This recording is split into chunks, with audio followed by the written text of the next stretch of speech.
Hey guys! I'm back today with another video, and today I wanted to discuss something I literally get asked on a daily basis. Why are you vegan?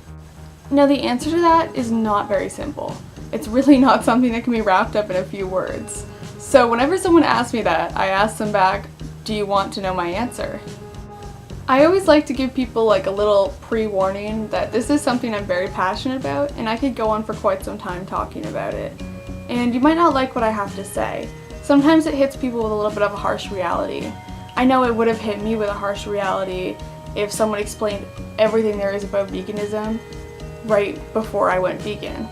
It's not a nice reality, but if people are willing to learn about it, I want to educate people.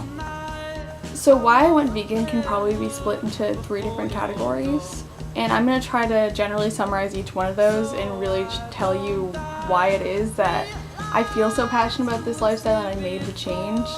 But I'm going to try to do it in a general way because, like I said, I can go on for hours. Now, the first reason is that I am an animal lover, and when I say that, I really mean it, and I want to apply that to all aspects of my life. I don't want any other animals suffering just so I can also live and exist on this planet.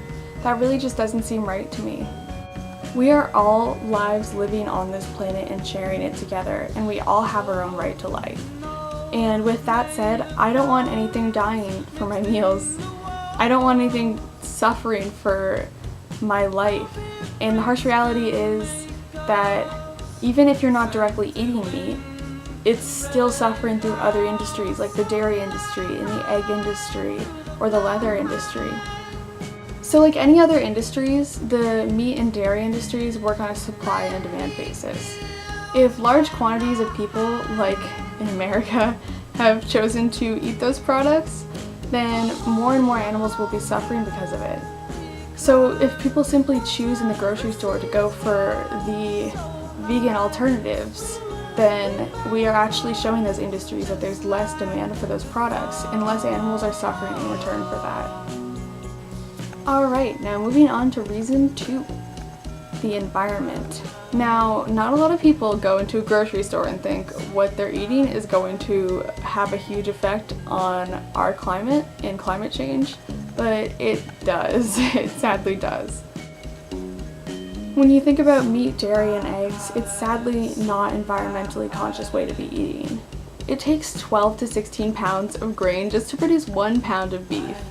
And when you think about it, raising livestock and creating livestock feed, it takes up space, it's cutting down rainforests just so we can have more land to produce more.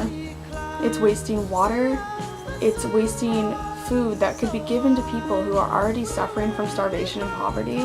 And lastly, it is polluting our environment significantly. It's really crazy to think that by simply not eating meat, we can reduce the amount of greenhouse gas emissions and pollution in our environment. The greenhouse gas emissions caused by agriculture and raising livestock and creating livestock feed is larger than all of the transportation industries combined.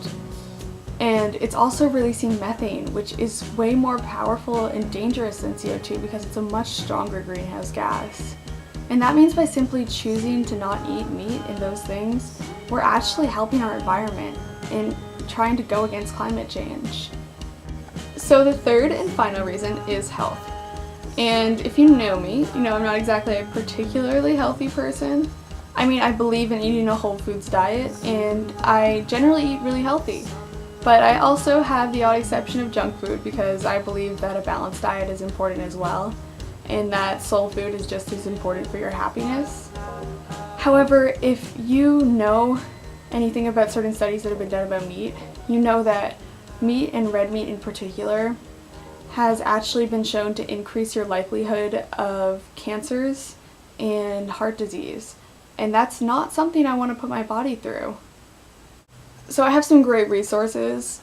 If you're curious to learn more about health impacts, then I really recommend you read the China study.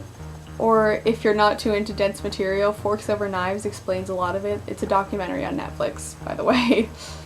And if you're interested to learn about the environmental impacts, I would recommend Cowspiracy. It's actually another documentary on Netflix that was really eye-opening for me. And if you are interested in more of the ethical reasons of veganism and animal cruelty, and just kind of like putting veganism into context, 101 Reasons to Go Vegan on YouTube, it's an amazing resource. Alright guys, that's it for this video. I hope you enjoyed it, and I hope you got a good perspective on why I do this and why I changed my lifestyle. And I hope maybe you learned something new yourself. If you enjoyed it, definitely like and subscribe. I would really appreciate the support. And I think we all just need to remember we're all trying to live our lives on this planet. I think it's so important that we share and we take care of each other and that we take care of our planet. Hopefully I'll see you guys in the next video.